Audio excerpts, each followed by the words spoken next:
Hey guys, Neil Shipper, Wild Willys at Aikens. Got another Everest for you today. 2020 Ram 2500 right here at Aikens Dodge in Winder, Georgia. Customized by us at Wild Willys.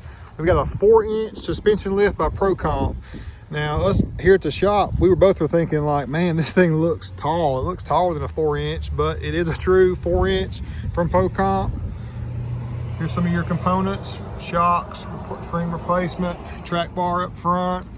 We got fuel contras in 22 by 10, -24 offset, and rolling 37, 12.5, 22.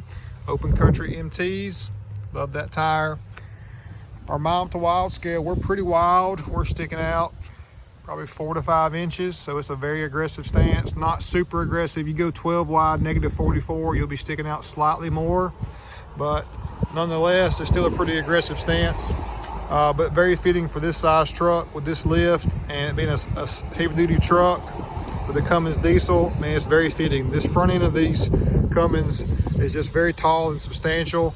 Has a real brawny, tough, rugged, just larger than life stance to it. So wheel tire wise, it needs help, these trucks from the factory, in our opinion, of course. But love this 4-inch on 37s. Got the ram boxes as well. Factory ram steps. Look at the rear. Got an Aikens liner in the back. Another good angle from the side. It's a good looking truck. I wanted to show you guys today. 4-inch on 37s on a Ram 2500, 5th gen. Gotta love it.